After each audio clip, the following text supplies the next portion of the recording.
जय हिंद साथियों, आप सभी दोस्तों का हार्दिक स्वागत है एचडीए परिवार पर।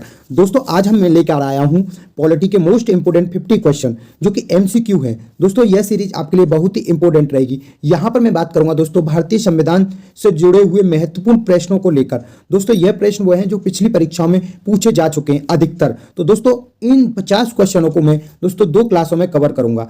दोस्तों यहां से हम 150 से लेकर 200 क्वेश्चनों को कवर कर रहे होंगे। तो दोस्तों जो भी भाई हमारे चैनल से जुड़ना चाहता है वो अवश्य हमारे चैनल को सब्सक्राइब करें, बेल आइकन प्रेस करें। दोस्तों क्लास को अधिक से अधिक शेयर करा करें और कमेंट कर बताएं कि आपको हमारी क्लास कैसी लगी। तो दोस्तों स्टार्ट करते हैं आज का पहला प्रश्न। क्लास यह दोस्तों दो भागों में होगी। ठीक है दोस्तों, जो 50 क्वेश्चनों की सीरीज है उसे हम 2 भागों में कवर करेंगे। तो दोस्तों आज का जो पहला प्रश्न बहुत ही इंपोर्टेंट है। कई बार क्वेश्चनों को मैं देखा गया है परीक्षाओं में। दोस्तों इसमें पूछा गया है कि कुछ मामलों में दोनों सदनों की जो संयुक्त बैठक होती है उसका उल्लेख भारतीय संविधान के किस अनुच्छेद में मिलता है। अनुच्छेद 105 में मिलता है, अनुच्छेद 108 में मिलता है, अनुच्छेद 112 में मिलता है, अनुच्छेद 109 में मिलता है। तो दोस्तों इसका जो राइट आंसर है ऑप्शन सेकंड बिल्कुल सही है। अनुच्छेद 108 में संसद के 2 सदन होते हैं, एलएस व आरएस। लोकसभा व राज्यसभा की जो संयुक्त बैठक होती है, ठीक है, उसका उल्लेख भारतीय संविधान के अनुच्छेद 108 में मिलता है। ठीक है दोस्तों, यह सीरीज आपके लिए बहुत ही इंपॉर्टेंट हो सकती है। आप हमारे चैनल को सब्सक्राइब कर लें, बेल आइकन प्रेस कर लें। ठीक है दोस्तों, नेक्स्ट क्वेश्चन की बात करते हैं। यह क्वेश्चन दोस्तों कई बार पूछा गया है कि भारतीय संविधान का कौन सा अनुच्छेद धन विधेयक की परिभाषित करता है, धन विधेयक को परिभाषित करता है। ठीक है, अनुच्छेद 113, 110, 112, 114। तो दोस्तों जो धन विधेयक होता है, मनी बिल होता है दोस्तों, उसका उल्लेख भारतीय संविधान के अनुच्छेद 110 में किसमें मिलता है, अनुच्छेद 110 में मिलता है। राइट आंसर ऑप्शन सेकंड बिल्कुल सही है। दोस्तों धन विधेयक की पुष्टि कौन करता है, राष्ट्रपति करता है, प्रधानमंत्री करता है, लोकसभा स्पीकर करता है या उपराष्ट्रपति करता है। तो दोस्तों इसकी पुष्टि मुख्य रूप से लोकसभा अध्यक्ष करता है। पूछ भी लेता है कि धन विधेयक की पुष्टि कौन करता है, तो लोकसभा अध्यक्ष करता है। यह बिल सबसे पहले राष्ट्रपति पर जाता है, उसके बाद फिर लोकसभा अध्यक्ष के पास आता है। तो दोस्तों मुख्य रूप से धन विधेयक है या नहीं है उसकी पुष्टि कौन करेगा, लोकसभा अध्यक्ष करता है। ठीक है दोस्तों, नेक्स्ट बात करते हैं। क्वेश्चन आपके लिए बहुत ही इंपॉर्टेंट है, यहां से क्वेश्चन अधिकतर देखने को मिलते हैं। ठीक है दोस्तों, निम्नलिखित में से कौन सा अनुच्छेद भारत के संविधान में राज्यपाल को अध्यादेश जारी करने की शक्ति प्रदान करता है। अनुच्छेद 214, 213, 242 या 215। तो दोस्तों जो राज्यपाल को अध्यादेश जारी करने की शक्ति जो प्रदान करता है भारतीय संविधान का, अनुच्छेद 213। तो इसका राइट आंसर ऑप्शन सेकंड बिल्कुल सही है। ठीक है दोस्तों, यहीं पे मैं एक और बात कर लूं तो दोस्तों जो राष्ट्रपति को अध्यादेश जारी करने की जो शक्ति है वो किसको दोस्तों, राष्ट्रपति को। तो अनुच्छेद 123, राज्यपाल 213 व राष्ट्रपति 123 के तहत अध्यादेश जारी शक्ति प्रदान करता है। ठीक है दोस्तों, बहुत ही इंपॉर्टेंट है यहां से क्वेश्चन। सेकंड क्वेश्चन की बात करेंगे दोस्तों। कौन सा अनुच्छेद उच्च न्यायालय को रिट जारी करने की शक्ति प्रदान करता है। ठीक है, 225, 223, 226 या 230। तो दोस्तों जो उच्च न्यायालय वह रिट अपनी जारी कर सकता है उसकी शक्ति है 226 के तहत। किसके, 226 के तहत। राइट आंसर ऑप्शन 3 बिल्कुल सही है। यहीं पे मैं बात कर रहा हूं, उच्च न्यायालय मतलब हाई कोर्ट। ठीक है दोस्तों, यहीं पे एससी कोर्ट की मैं बात कर लूं तो अनुच्छेद 32 के तहत, कौन से, अनुच्छेद 32 के तहत वह रिट जारी कर सकता है। ठीक है दोस्तों, रिट जारी करने की शक्ति प्रदान है, यह जारी कर सकता है। ठीक है दोस्तों, नेक्स्ट बात कर लेते हैं। राष्ट्रीय अनुसूचित जनजाति आयोग का उल्लेख किस अनुच्छेद में मिलता है। अनुच्छेद 336 में, 338 में, 338 ए में, 338 बी में। तो दोस्तों इसका राइट आंसर है ऑप्शन 3 बिल्कुल सही है। ठीक है दोस्तों, 338 ए, 338 ए में राष्ट्रीय अनुसूचित जनजाति आयोग का उल्लेख मिलता है। ठीक है दोस्तों, नेक्स्ट बात करते हैं। यह सीरीज आपके लिए बहुत ही इंपॉर्टेंट होगी। आप हमारे चैनल से जुड़े रहें और लगातार आपसे जो प्रेम मिल रहा है उसके लिए एचडीए परिवार आपका तहे दिल से आभार व्यक्त करता है।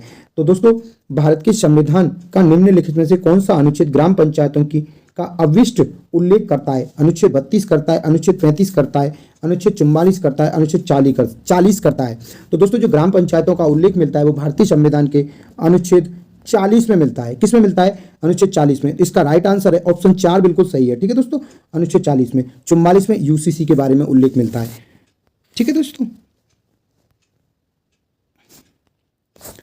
अपनी पसंद के व्यक्ति से विवाह करने का अधिकार वह भारतीय संविधान के किस अनुच्छेद का अभिन्न अंग है?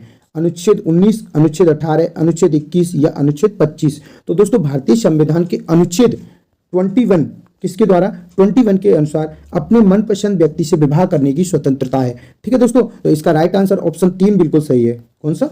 ऑप्शन 3 बिल्कुल सही है। नेक्स्ट बात कर लेते हैं। ठीक है दोस्तों,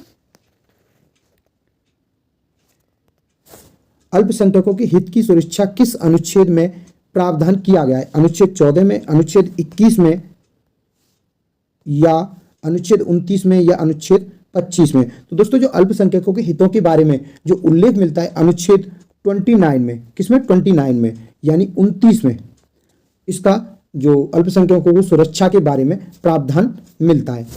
राइट आंसर ऑप्शन 3 बिल्कुल इसका करेक्ट है। ठीक है दोस्तों, नेक्स्ट बात कर लेते हैं। भारतीय संविधान के किस अनुच्छेद के तहत एक वित्तीय आयोग का प्रावधान किया गया है? अनुच्छेद 260, 280, 282, 290? तो दोस्तों जो एक वित्तीय आयोग का जो प्रावधान किया गया है भारतीय संविधान के अनुच्छेद 280 के तहत, राइट आंसर ऑप्शन सेकंड बिल्कुल सही है। ठीक है दोस्तों, सेकंड बिल्कुल सही है। नेक्स्ट बात करते हैं। 6 से 14 वर्ष तक की आयु के सभी बच्चों को शिक्षा का अधिकार है। दोस्तों इस बात को किस चीज में बताया गया है, इसके बारे में पूछा है। राज्य के नीति निर्देशक तत्वों में शामिल किया गया है, मूल अधिकार है या संवैधानिक अधिकार है या उपयुक्त में से कोई नहीं? यानी 6 से 14 वर्ष तक के जो बच्चों को शिक्षा का जो अधिकार है, मूल अधिकार है, संवैधानिक अधिकार है या राज्य के नीति निर्देशक तत्वों में शामिल किया गया है? तो दोस्तों इसका राइट आंसर ऑप्शन सेकंड बिल्कुल सही है। 6 से 14 वर्ष तक के जो बच्चों को शिक्षा का जो अधिकार है वो हमारा मूल अधिकार है। ठीक है दोस्तों, यहीं पर थोड़ी सी मैं आपको इसे चर्चा कर लेता हूं। अनुच्छेद 21A, इसको 86वां संविधान संशोधन, कौन सा दोस्तों? 86वां 86वां संविधान संशोधन 2002 में किया गया। उसके द्वारा यह बताया गया कि सभी बच्चों को 6 से 14 वर्ष तक के को निःशुल्क शिक्षा अनिवार्य प्रावधान किया गया है। ठीक है दोस्तों, नेक्स्ट बात करते हैं। निम्न में से किस अनुच्छेद में समानता का अधिकार का प्रावधान है? अनुच्छेद 12 में, अनुच्छेद 14 में, अनुच्छेद 18 में, अनुच्छेद 20 में? तो दोस्तों इसका जो राइट आंसर है ऑप्शन सेकंड बिल्कुल सही है। समानता का अनुच्छेद 14 में मिलता है। ठीक है दोस्तों, समानता का जो अधिकार मिलता है वो अनुच्छेद 14 में मिलता है। ठीक है दोस्तों, नेक्स्ट बात कर लेते हैं। यह क्वेश्चन सीरीज आपके लिए बहुत ही इंपॉर्टेंट है। यहां से आपको मैं एक चीज बता दूं कि यह क्वेश्चन अधिकतर किसी न किसी परीक्षा में पूछे गए हैं,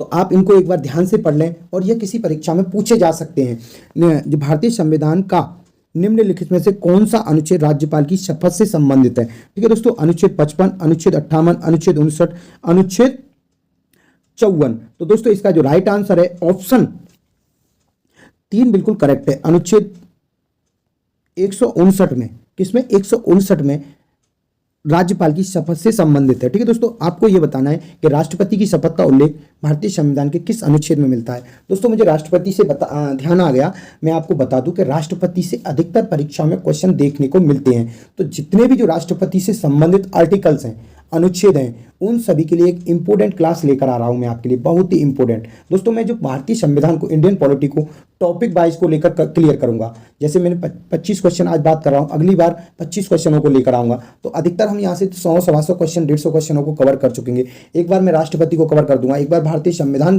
जो संसद है, भारतीय संविधान की जो संसद है उसके बारे में मैं क्लियर कर दूंगा। वहीं पर एक बार लोकसभा के बारे में, राज्यसभा के बारे में, इन सभी के बारे में टॉपिक वाइज में एक एक कर क्लियर करता रहूंगा। तो दोस्तों इसका जो राइट आंसर है वो ऑप्शन 3 बिल्कुल सही है, अनुच्छेद 159 के तहत। ठीक है दोस्तों, नेक्स्ट बात कर लेते हैं। चुनाव आयोग किस अनुच्छेद के अंतर्गत स्थापित किया गया? अनुच्छेद 324, 280, 356 या 249? तो दोस्तों इसकी स्थापना की गई थी अनुच्छेद 324 के द्वारा। ठीक है, राइट आंसर ऑप्शन ए बिल्कुल सही है। ठीक है, कौन सा? ऑप्शन ए बिल्कुल सही है। दोस्तों आपको बताना है कि हाल ही फिलहाल में जो चुनाव आयोग किसे चुना गया और इससे पहले जो व्यक्ति थे वह कौन से नंबर के थे और जो नए चुने गए हैं वो कौन से नंबर के, ये आपको कमेंट में बताना है। ठीक है दोस्तों, नेक्स्ट बात कर लेते हैं। आपातकाल के दौरान निम्न में से कौन सा अनुच्छेद निलंबित किया नहीं जा सकता? अनुच्छेद 19, अनुच्छेद 20, 21, 20 और 21। तो दोस्तों इसका राइट आंसर है ऑप्शन 4 बिल्कुल सही है। ठीक है दोस्तों, क्योंकि दोस्तों अगर आपातकाल लगता है तो सारे अनुच्छेदों का निलंबन किया जा सकता है, परंतु अनुच्छेद 20 और 21 का आप निलंबन नहीं कर सकते। ठीक है दोस्तों, नेक्स्ट बात करते हैं। अनुच्छेद 32 भारतीय संविधान के किस भाग से संबंधित है? भाग 2 से, भाग 3 से, भाग 4 से, भाग 5 से। तो दोस्तों अनुच्छेद की बात कर रहा है तो पहले अनुच्छेद में हम बात करते हैं, पहले भाग में 1 से लेकर 5 तक बात करते हैं, दूसरे में 5 से लेके 11 तक बात करते हैं, तीसरे में 12 से लेके 35 तक बात करते हैं, फिर 36 से लेके 51 तक। तो दोस्तों जो 32वां जो पूछा गया है वो भारतीय संविधान का भाग 3 में, कौन से भाग 3 में। ठीक है दोस्तों, इसी में बात की गई है। ठीक है दोस्तों, तो भारतीय संविधान का जो भाग 3 है वो 12 से लेके 35 तक। ठीक है दोस्तों, इसी में हम बात करते हैं भाग वो अनुच्छेद 32 की। ठीक है दोस्तों, नेक्स्ट बात करते हैं।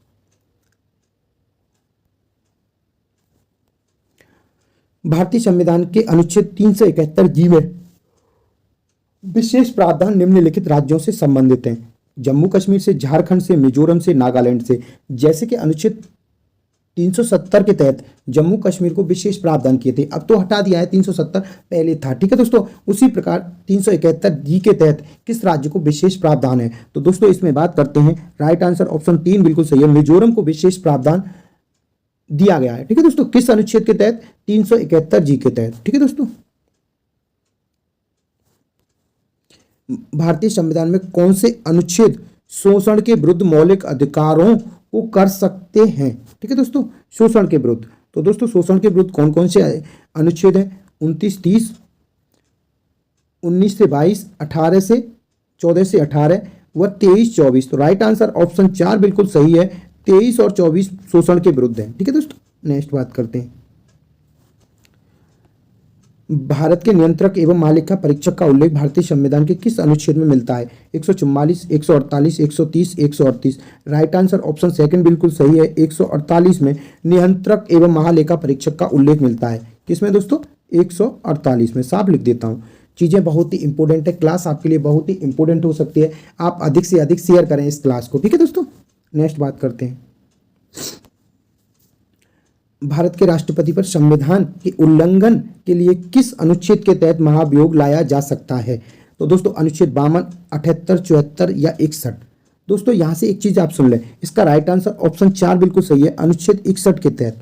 ठीक है दोस्तों, भारत के राष्ट्रपति पर महाभियोग लाया जा सकता है। दोस्तों भारत के राष्ट्रपति को केवल उल्लंघन के द्वारा, किसके द्वारा? संविधान के उल्लंघन अगर करता पाया गया तो आप राष्ट्रपति को उसके पद से हटा सकते हो, अन्यथा नहीं हटा सकते। वह स्वयंतः ही इस्तीफा देते, वो बात एक अलग है, परंतु अगर वो संविधान का उल्लंघन करता पाया गया तो उसे आप उसके पद से हटाने के लिए महाभियोग प्रक्रिया का प्रयोग कर सकते हैं। महाभियोग प्रक्रिया दोस्तों किसी भी सदन में, 2 सदन होते हैं, RS होता है और LS होता है दोस्तों, या तो इसमें पहले ला सकते हैं लोकसभा में या पहले राज्यसभा में। तो दोस्तों महाभियोग प्रक्रिया को आप किसी भी सदन में चला सकते हैं, लोकसभा में भी ला सकते हैं, राज्यसभा में भी ला सकते हैं। ठीक है दोस्तों, महाभियोग प्रक्रिया ही द्वारा भारत के राष्ट्रपति को हटाया जा सकता है।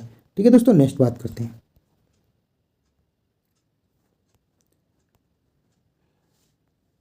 भारत के संविधान में पहली बार संशोधन किया गया। दोस्तों भारतीय संविधान में कौन से वर्ष संशोधन किया गया? 1951 में, 1954 में, 61 में या 60 में? तो दोस्तों सन 1951 में भारतीय संविधान में पहली बार संशोधन किया गया। राइट आंसर ऑप्शन ए बिल्कुल सही है। ठीक है दोस्तों, वर्ष 1978 में कौन से संशोधन ने मौलिक अधिकार के रूप में संपत्ति के अधिग्रहण, धारण व निपटान के अधिकार को समाप्त कर दिया? 42 में, 51 में संशोधन द्वारा, 72 में या 44 में? तो इसका राइट आंसर ऑप्शन 4 बिल्कुल सही है दोस्तों, 4 बिल्कुल सही है। ठीक है दोस्तों, 44वां संविधान संशोधन। ठीक है दोस्तों, बहुत ही इंपॉर्टेंट है 4। ठीक है दोस्तों, नेक्स्ट बात करते हैं।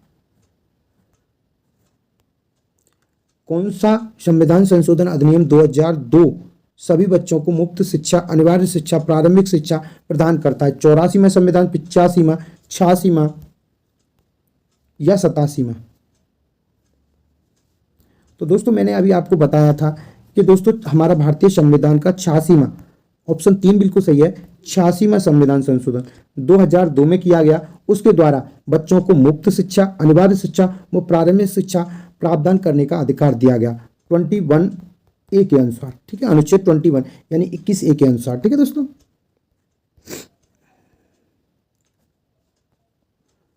संविधान का कौन सा भाग संविधान में संशोधन से संबंधित है? भाग 18, भाग 15, भाग 20, भाग 19। तो दोस्तों इसका राइट आंसर ऑप्शन 3 बिल्कुल सही है दोस्तों, भाग 20। और अनुच्छेद पूछ लेता है कभी कभी दोस्तों, तो 368 जो भारतीय संविधान में संशोधन प्रक्रिया है उसका उल्लेख कौन से अनुच्छेद में मिलता है? अनुच्छेद 368 में मिलता है, ठीक है दोस्तों। नेक्स्ट बात करते हैं, 124वां संशोधन विधेयक 2019 संबंधित है 3 तलाक से है, एयर इंडिया निजीकरण से है, जीएसटी से या आर्थिक आरक्षण से है। तो इसका राइट आंसर ऑप्शन 4 बिल्कुल सही है दोस्तों, इसी में है EWS 10% आरक्षण की जो बात की गई है वो इसी में की गई है, ठीक है दोस्तों। यहां से मैं आपको बता देता हूं संविधान का कौन सा अनुच्छेद संविधान में संशोधन से संबंधित है। 352, 356, 360, 368। तो राइट आंसर ऑप्शन 4 बिल्कुल सही है, 368 के तहत भारतीय संविधान में संशोधन प्रक्रिया का उल्लेख मिलता है। दोस्तों मैं यहाँ पर बात कर चुका हूँ 25 क्वेश्चनों के बारे में, लगभग हमने 50 से लेकर 60 क्वेश्चनों को यहाँ पर कवर किया है। इसी प्रकार से मैं उसमें ज़्यादा अधिक से अधिक प्रयास करूँगा कि आपको 100 क्वेश्चन कराए जाएं। तो दोस्तों आप पॉलिटी की MCQ सीरीज देख रहे थे। जिस बच्चे को हमारी क्लास अगर पसंद आती है वो अवश्य हमारे चैनल को सब्सक्राइब करें, बेल आइकन प्रेस करें, कमेंट कर बताएं कैसी लगी। तो दोस्तों बहुत जल्द मिलता हूँ आपके साथ SSC GD का जो मॉडल पेपर सीरीज चल रही है उसमें आपको। जय हिंद, जय भारत।